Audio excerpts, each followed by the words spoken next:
And that concludes general questions. We'll move on now to First Minister's questions. Question number 1, Jackson Carlow. Thank you, Presiding Officer. Does the First Minister agree that MESH has become in Scotland and beyond the greatest medical scandal of modern times? First Minister. In general terms, yes, I would share the concern that Jackson Carlow has articulated today and indeed has articulated on previous occasions. For the Scottish Government, there are two ongoing priorities here, and I hope they have the support of people across the Chamber. First was, of course, to ensure a halt to new MESH procedures, and earlier this week we saw the statistics showing that there have been no such procedures in Scotland since the Health Secretary took the action to draw a halt to them. The second priority, which is certainly ongoing, is to make sure that women who have suffered complications from MESH procedures in the past get the care and treatment that they need and are entitled to. And this is something the Scottish Government takes extremely seriously and will continue to take the appropriate steps. Lastly and finally, the wider issues around MESH, and this is something we've discussed in the Chamber previously in terms of the approval of the particular procedure and what are used in those procedures is a matter governed by the MHRA. That's not within the responsibilities of the Scottish Government, but we have, with the support of members across the Chamber, including, I think, Jackson Carlow, urged action at UK Government level. Jackson Carlow. Thank you. Presiding Officer, the First Minister is right. This issue has seen a heroic and successful effort by Scottish MESH survivors to secure a moratorium on this practice, and we were delighted at the action of the Cabinet Secretary and the fact that the statistics this week showed that there had been no further procedures.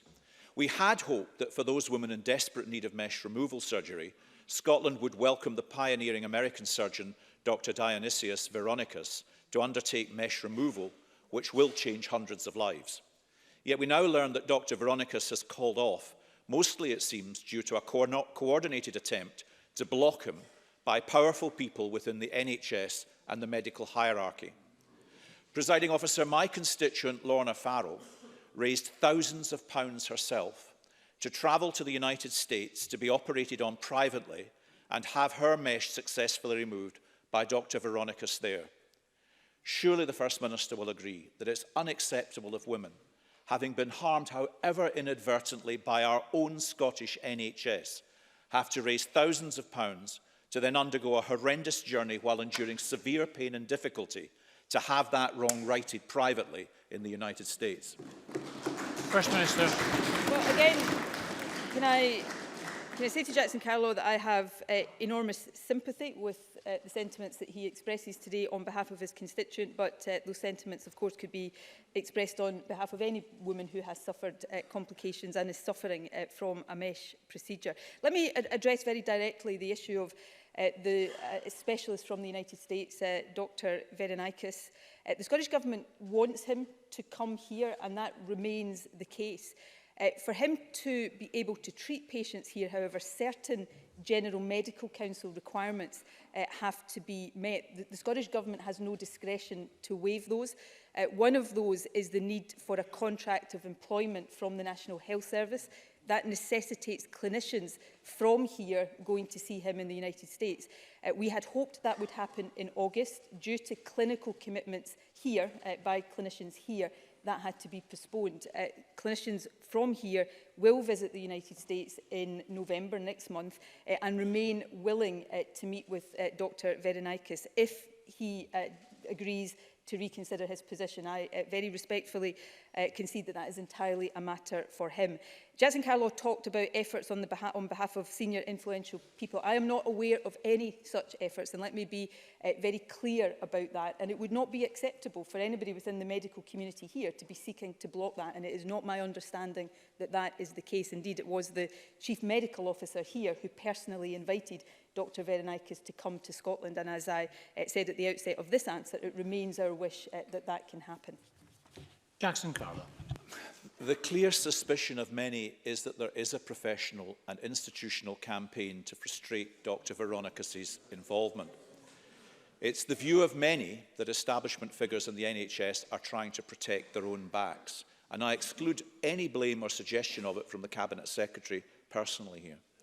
Last night I contacted Dr. Wael Augur, the leading MESH expert here in Scotland and one of my constituents. This is what he had to say about Dr. Veronicas' visit.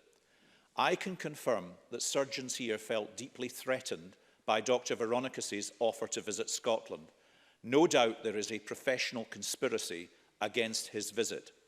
The surgeons suggested another US surgeon instead, Harold Goldman, who is one of the most prominent proponents of continuing the use of mesh. In addition, he promotes partial rather than total mesh removal, the complete opposite of Dr. Veronicas. Inviting Dr. Goldman would undoubtedly support local surgeons here in their efforts to reintroduce mesh procedures into Scotland. First Minister, if this is true, it's an outrage. Will the First Minister now personally intervene? First Minister. I have already, as I think Jackson Carlow and others would expect me to have done, have looked very closely at this. If there is the suspicion that Jackson Carlow has narrated here today, I'm not going to stand here and second guess that. If that is what people feel, that is a suspicion that requires to be addressed. What I am saying genuinely to Jackson Carlow is that I am not aware of evidence that backs that up. And if there is evidence, I would certainly want to see that and be in a position to take action around that. I have set out, and I've tried to do it very clearly and very calmly, the requirements that are not set by the Scottish Government, they're set by the General Medical Council, that require to be met before somebody from outside the UK can come and treat and practice here in the UK.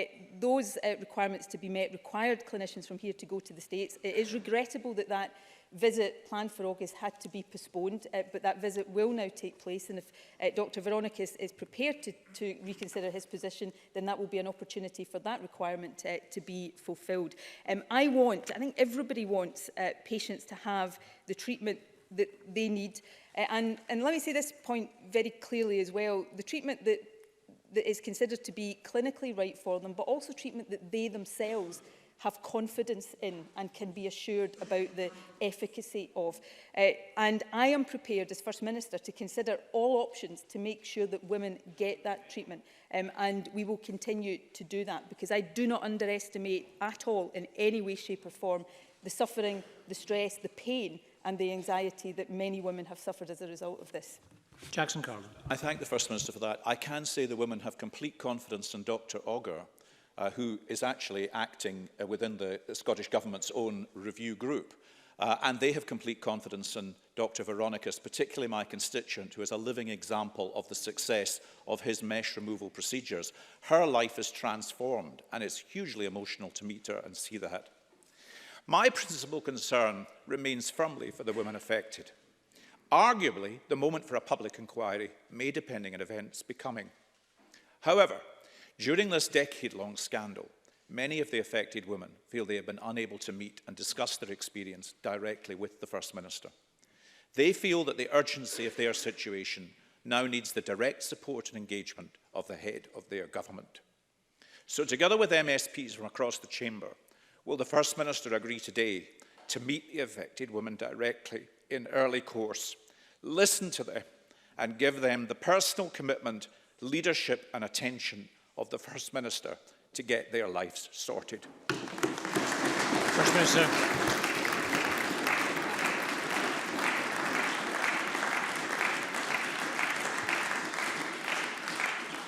Yes, I will. But I want to, in doing that, I want to also today make it very clear to the women affected that this does have my personal attention. It has the close personal attention of the Health Secretary. I think that can be demonstrated in the actions that have been taken, and we will continue to demonstrate it in the actions that will be taken.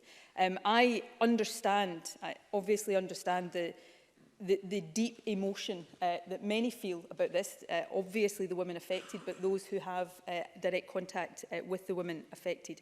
And I understand the scepticism and the concerns about the way in which elements within the medical community in Scotland are perceived to be addressing this. And we must tackle that, and we must systematically take action to make sure that that is not the case. I want any patient who considers it best, and where there is a clinical view that it is best for them to be treated by somebody like Dr Veronica's, for that to happen.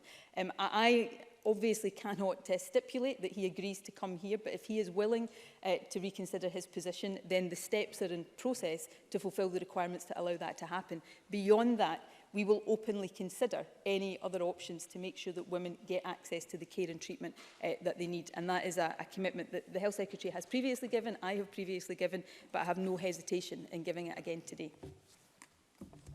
Thank you. Question number 2, Richard Leonard. Presiding Officer, can I remind the First Minister that these mesh-injured women have suffered years of pain and injustice, so that when she meets them, will she apologise to them?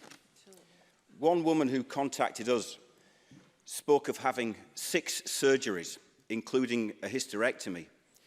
I quote her, "The surgery was necessary to rid me of the daily pain. I now live with a prolapsed bladder, bowel and vaginal vault," she said.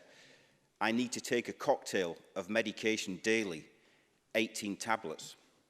She contacted us this week because she was so deeply upset to learn that Dr Veronicas is not coming to Scotland. She is concerned that without his treatment, she may lose her job. First Minister, what do you have to say to her?" First Minister. Well, again, and I've said this in the Chamber previously, as First Minister, I apologise to any patient who suffers on the National Health Service. I think that is something that people have a right to expect. There is a long history in terms of mesh procedure. We have rehearsed some of that often in this chamber before. Some of it in terms of the approvals for the procedure and the equipment used is out with the responsibility of the government, and we have come together as a parliament to demand action where that action can be taken. But in terms of the treatment that is provided in the health service, the actions that we have taken, firstly on the moratorium to halt mesh procedures, in itself, I think, is an indication of how seriously we treat this issue. And then secondly, on the issue of women who are suffering from complications, I have already, in the interest of time, I won't run through all of the requirements around the doctor from the United States coming here, but let me stress again that it is my desire to enable him to come here, to allow patients to have access to his specialism here without having to travel. But beyond that, we remain open to any options that are right for women, both clinically and in order to give women the peace of mind that they want. One of the things that distresses me when I read all of the material and read the personal testimonies here is that I am advised as First Minister that full mesh removal has been carried out on many patients in Scotland. But if Neil Findlay can allow me, I'm about to address the very point that I think he's making to me. I also understand that many women believe that while they were told they were to receive full removal, in fact that wasn't undertaken. There are real issues that we do have to get to the heart of here, and I'm determined to do it.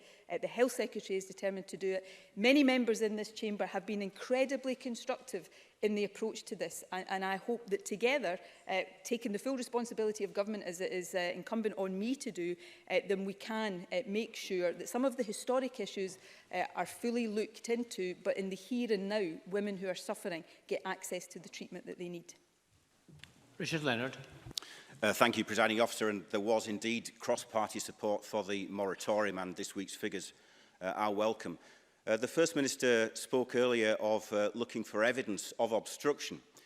In a letter to Labour's Neil Findlay, Dr Veronicas has written to explain just why he has rescinded his offer.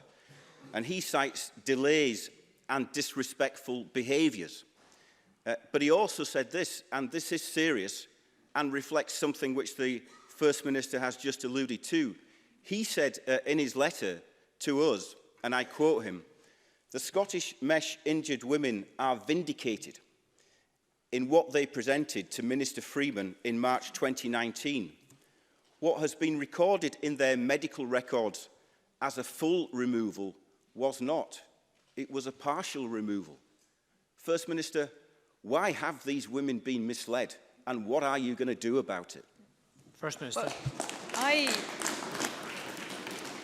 I very openly alluded to that point. That is a point that concerns me deeply and a point that we are determined to help women get to the bottom of. I understand, and I'll be corrected if I'm wrong about this, that the cross-party group last night on chronic pain, there was an issue raised there about access to scans for women who feel that they haven't had the full mesh removal that they were told they had. Again, that's one of the things that we want to fully consider. We are determined to make sure that as far as we can, we get to the bottom of where women have been given treatment that has damaged them, or where treatment that was meant to rectify that has not been what they were told, and where they get access to the treatment they need now.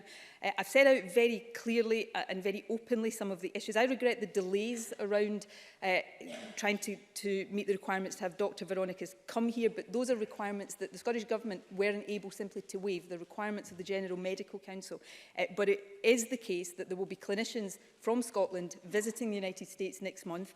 If the doctor is willing to reconsider his position, it's entirely a matter for him, but I would very much welcome it if he did, then those requirements can be met, and I would still hope that Dr Veronicas can come to Scotland. In terms of a letter, Dr Veronicas has also written to the Health Secretary. If there's information in the letter Richard Leonard has alluded to that we don't have, I would be very happy to look at that if he wants to pass it to us, if he hasn't already done so. I can't stress enough the determination on my part, on Jean Freeman's part, on the part of the entire Scottish Government, not just to get to the bottom of why women are in this position, but to make sure we are giving women access to the treatment that will bring an end to the pain and suffering that they are so unjustly experiencing. Richard Leonard. This is just so important. Dr Veronicas offered these women the first glimpse of hope that they might get their lives back. And the fact is, First Minister, the Cabinet Secretary for Health looked Scotland's mesh-injured women in the eye, and she gave them a commitment to a course of action that could give some of these women their lives back. The world-leading pioneering surgeon, who the Health Secretary invited to come here, now feels that the officials and senior surgeons in Scotland, working for our NHS, accountable to your government, obstructed this course of action. And at the centre of all this, are women left languishing in pain. So your government has lost the confidence of these mesh-injured women. Your Health Secretary appears to have lost control of this situation. So will you now step in and take the decisive action that is needed? First Minister. I am already closely involved in making sure that, as the Health Secretary is, we are taking the action that we're required to take. I would say it's because of the action of Jean Freeman that the moratorium, the halt, was put in place, and that there are no more of these procedures taking place. It is not because of Jean Freeman that Dr Veronicas is not coming at this moment in time to Scotland.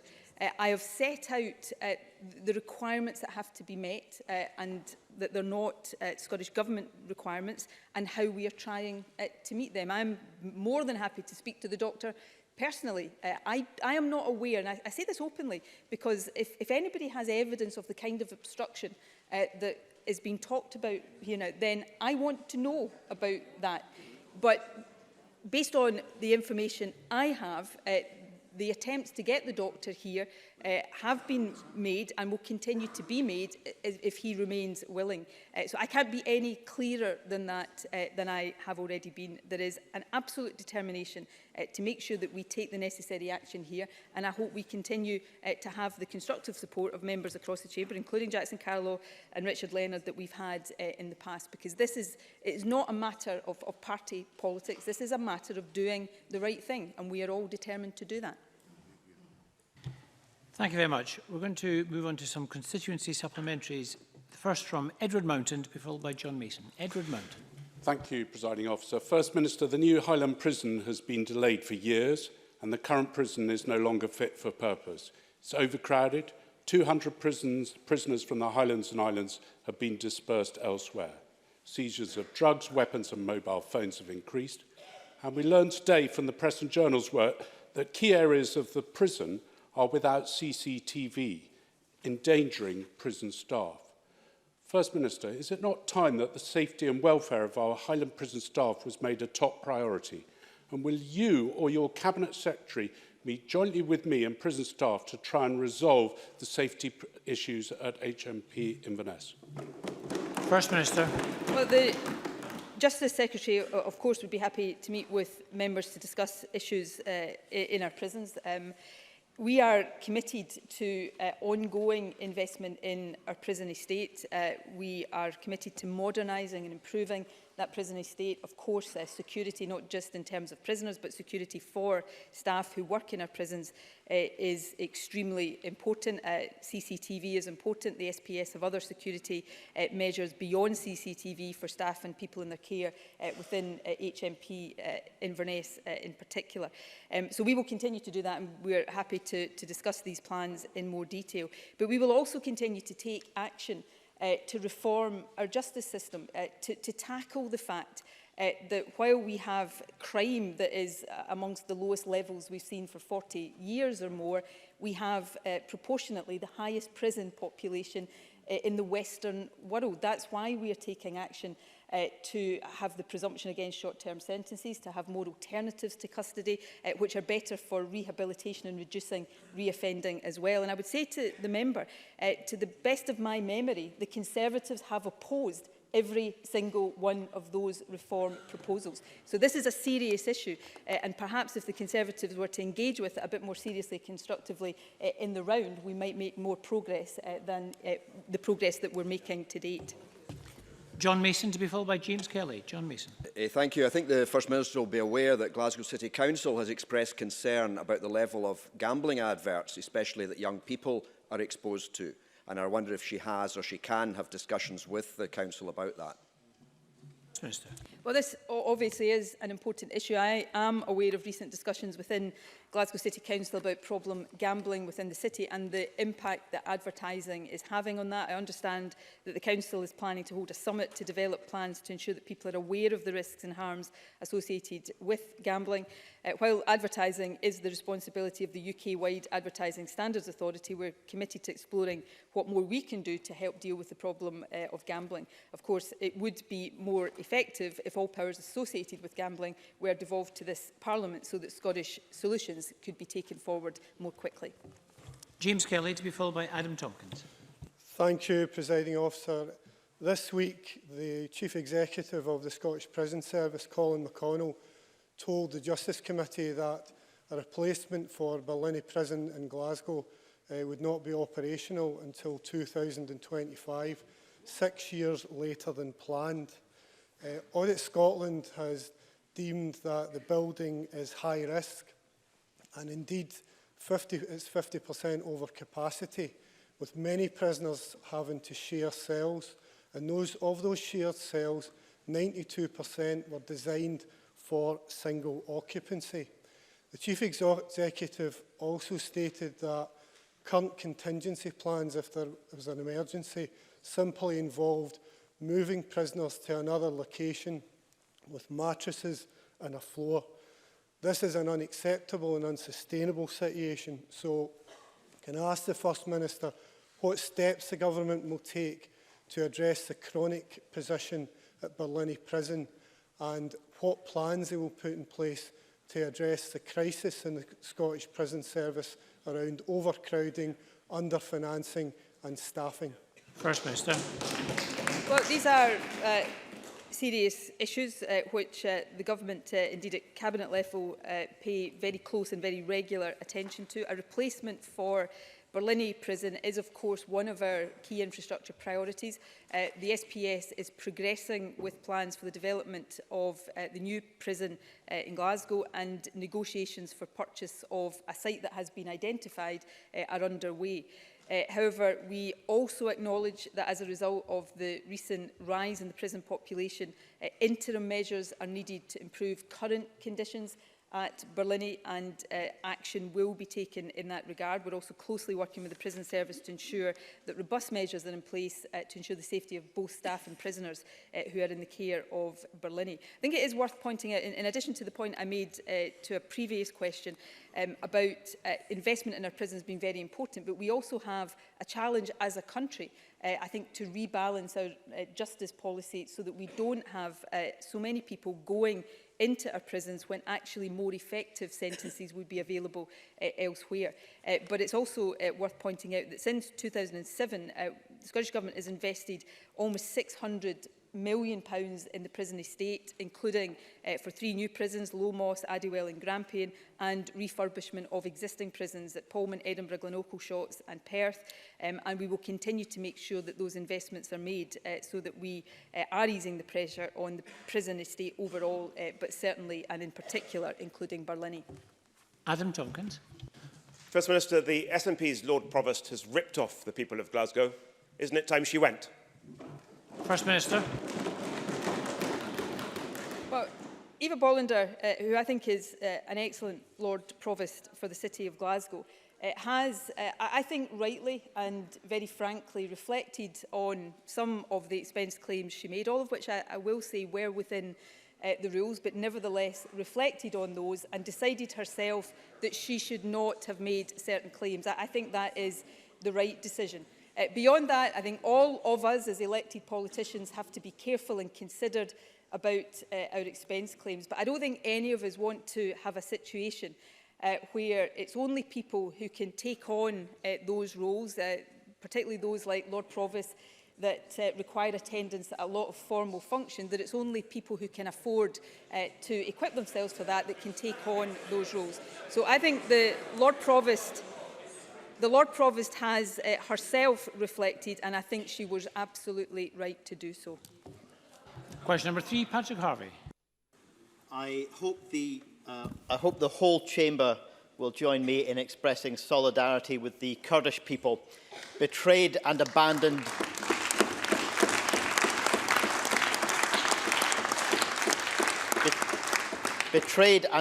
by the US and now enduring an assault by Turkey, a NATO member. I hope the First Minister will join me in condemning those actions. Presiding Officer, ministers have been aware for over a year that the US military is getting a 7-figure discount to refuel at Prestwick, an airport owned by the Scottish Government on behalf of the public. This is a growing scandal. There's already a US Congress inquiry into this relationship. If the First Minister is against Scotland being used as a nuclear submarine base for the UK, why should we be any happier to be used as a cut-price petrol station for the US Air Force? First Minister. Well, the Transport Secretary, of course, outlined the position in terms of Prestwick earlier this week in the Chamber in response to a topical question. Prestwick Airport is state-owned, but it runs commercially completely independently of the Scottish Government. And that's not something that is just done for convenience. It is essential that there is that arm's-length relationship in order that we are compliant with state aid rules. If we were to interfere in the running of Prestwick Airport, we would put in jeopardy the future operation of the airport. And for those who want to see the airport continue, for those who want to see it have a future, and for those who want to see the jobs that are dependent on it continue, then I think that is the right and responsible thing to do. In terms of Patrick Harvey's question about Syria, can I say very clearly and very strongly that I and the Scottish Government am deeply concerned and strongly opposed to Turkey's unilateral military action in northern Syria, and also extremely concerned by Donald Trump's decision to withdraw support and leave Kurdish allies to the mercy of whatever Turkey chooses to do. I think that is particularly reprehensible given the sacrifices that Kurds have made in helping to defeat ISIS. So I hope there is a very strong response from the international community, both against the action that Turkey has taken, and we have seen on previous occasions the consequences and the implications for Kurds of Turkish action of this nature. So I hope there is a strong opposition to Turkey's action, but I also hope there is a strong international support for Kurds as well. Patrick Harvey. The First Minister is keen to tell us about the arm's-length relationship with Prestwick. But the Prestwick governance structure clearly shows that 2 of the First Minister's officials sit on the board of the holding company. And that's supposed to provide a line of democratic accountability for the issue so that we're not reliant on investigative journalists uncovering the facts of what's going on, but the Scottish Government should be giving us updates. So can the First Minister update us now? Is there in fact any other business plan for Prestwick other than providing a bargain service for Trump's military and booking them taxis to Turnberry? Will the Scottish Government and the First Minister stop ignoring the nature of this scandal, accept responsibility to ensure that our public assets are not being used to support the military operations of a dangerous far-right regime, and end the relationship between Prestwick and the US military? First Minister. Well, I've set out the situation in terms of state aid requirements. If we want to ensure that Prestwick Airport has a future, we have to comply with those requirements. In terms of the sources of revenue for Prestwick Airport, those are laid out in the accounts that Prestwick Airport publish. The last set of accounts cover the period to the end of March 2018, and they publish those accounts on an annual basis. Beyond that, in terms of the future for Prestwick, as we have always said, we want to return Prestwick Airport to the private sector as soon as we are able to do so. The senior management team at the airport has continued to engage with potential buyers and investors, and we will continue to take the action that we require to take to ensure that that airport has a future, because I think that's what's important for the economy in that part of Ayrshire, and I think that's what's important for the many jobs that depend on Prestwick Airport having a future. Question number 4, Alex Cole-Hamilton. Thank you very much, Presiding Officer. A year ago, the Scottish Government published its waiting times plan. It said that nothing that had happened before should count against its record now, and this Parliament swallowed that. Since then, accident and emergency targets have been missed every week. All summer, they were worse than last year. There are more young people waiting over a year for mental health treatment. We've seen the worst ever performance against the treatment time guarantee. And we learned this week of a patient waiting 4 years for dental surgery. This is causing people pain, it's causing people anxiety and suffering. Will the First Minister take this opportunity to apologise to them? First Minister. Well, our NHS is seeing and treating more patients than ever before. If you take accident and emergency, for example, this year over 1.5 million patients have been treated within the 4-hour target, which is the highest in any year since 2012. We're seeing more cancer patients treated within the targets, and of course our investment in the waiting times improvement plan is helping to ensure that the investments are in the right places to see waiting times continue to come down. Demand is rising in our NHS, which is why we are building the capacity to meet that additional demand. And while, of course, there remain challenges, big challenges for our National Health Service, not least at the front line in our accident and emergency units, Scotland's core A&E services performance was 10.5 percentage points higher than A&E units in England and 17.6 percentage points higher than in Wales. So there are big challenges for everybody's NHS, but I think the evidence suggests that this government is making the investments and taking the actions that are right for patients across the country. Alex Cole-Hamilton. I'm sure that the comparison with other nations is cold comfort to people waiting, and these people are still waiting. In fact, the one single cancer target the government was actually meeting before the recovery plan, it isn't meeting anymore. The reason these people aren't being seen is that there is nobody there to see them. In mental health, psychiatry vacancies hit crisis levels this week. And the workforce plan has been delayed yet again by this government. It's nearly a year late. When will we see it? When will A&E targets start to be met? When will mental health targets start to be met? On World Mental Health Day, is the First Minister really going to tell these patients to sit back, shut up and wait another year? First Minister. No, I would never tell anybody to do that. I should of course welcomed Alex Cole-Hamilton to his place for First Minister's questions covering for Willie Rennie, who's on holiday. But can I say, in terms, Alex Cole-Hamilton has mentioned a number of services in the health service. He mentioned psychiatrist vacancies. Can I point out to him that the number of CAMS psychiatrists, since we put additional funding into place has increased by 15%. Our accident and emergency departments are performing better than any others in the UK, and we're investing to make sure that across our National Health Service we're building the capacity to meet the increased demand.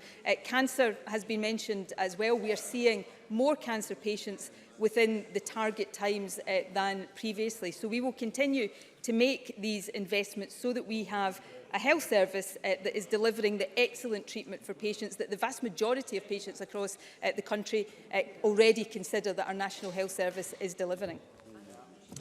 There's not much time today, but I'll try to squeeze in a couple of supplementary questions. Claire Adamson, to be followed by Liam Kerr. Thank you, Presiding Officer. This weekend I received a handwritten note to my home from a constituent, an elderly constituent, deeply worried about the impact of Brexit on her health.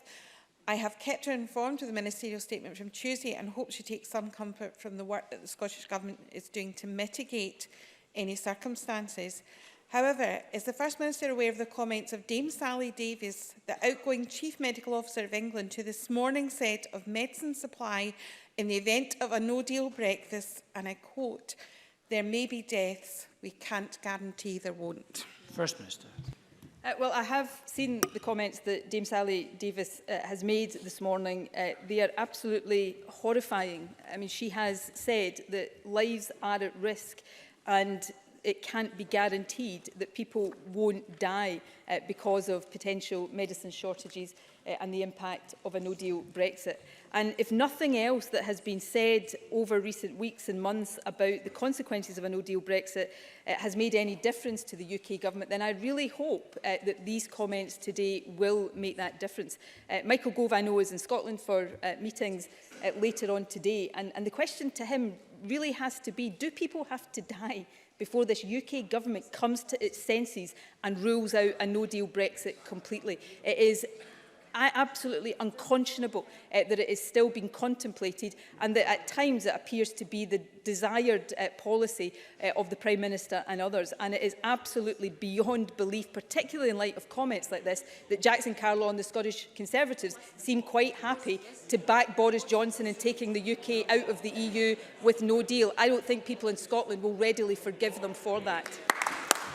Liam Kerr.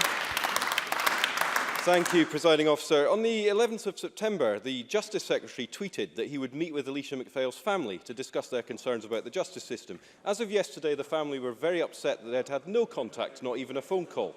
Will the First Minister tell her Justice Secretary to get in touch with the family without further delay? First Minister.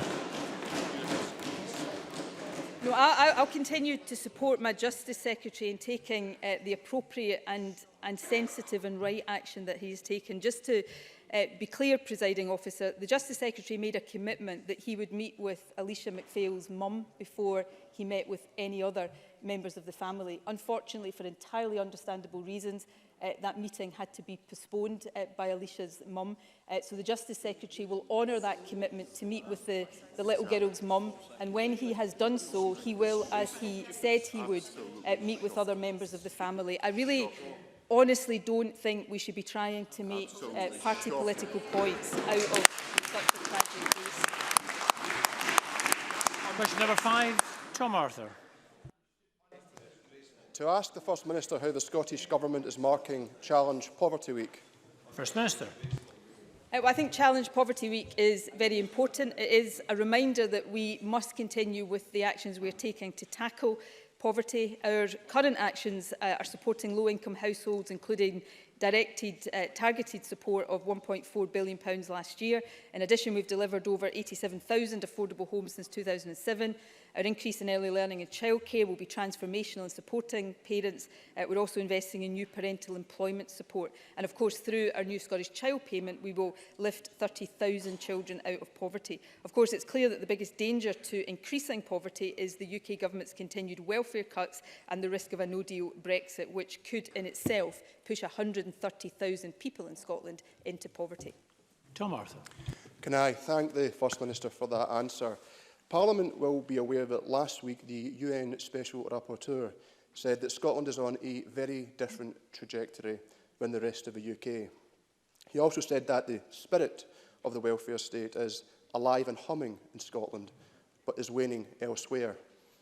The introduction of the new Scottish Child Payment shows how this SNP Scottish Government is determined to do things differently in Scotland.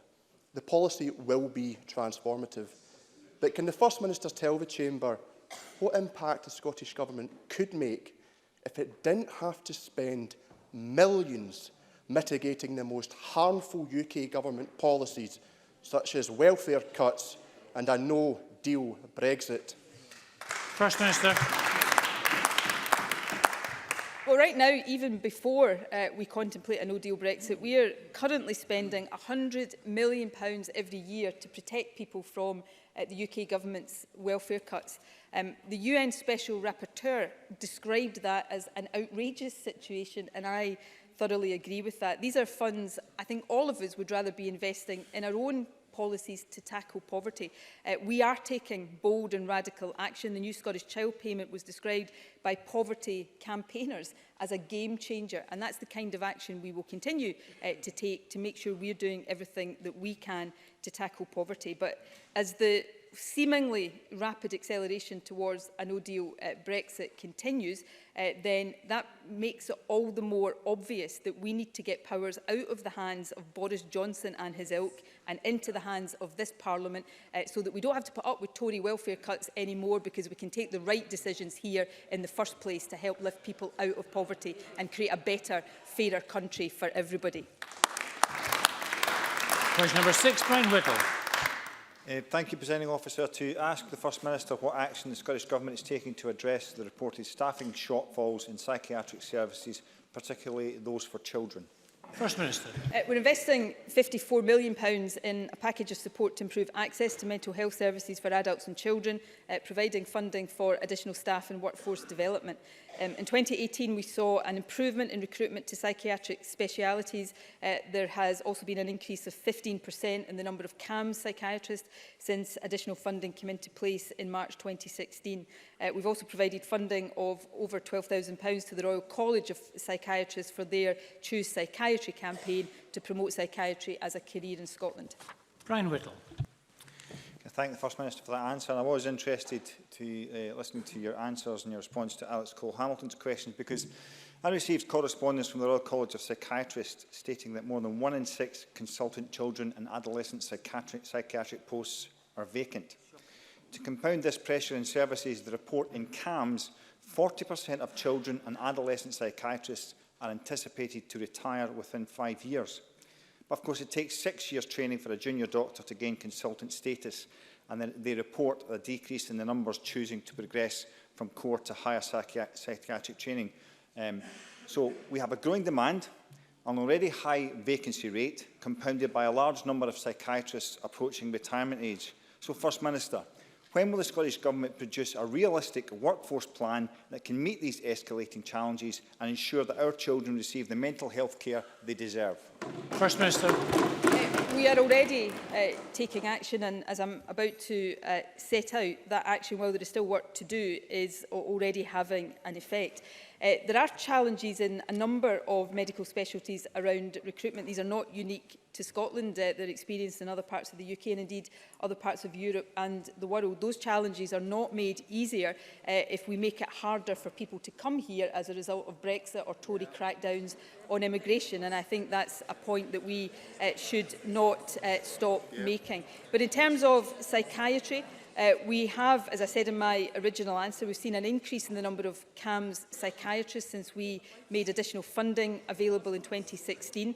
There remain unfilled consultant psychiatrist vacancies in a number of health boards, but over the past 5 years we've increased the number of psychiatric posts by 8.5%. And in 2018, and this is important, we saw a significant improvement in recruitment to psychiatric specialties with a higher fill rate of 72% compared to 55% in the year before that. So these are important steps. There is still work to be done, and we remain focused on ensuring the investment and the plans are in place to do that work and make sure that we have the right medical specialists in place where they're needed.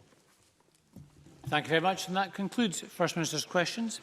There's no members' business today, so I'm going to suspend this meeting. We resume at 1:30. Parliament is suspended.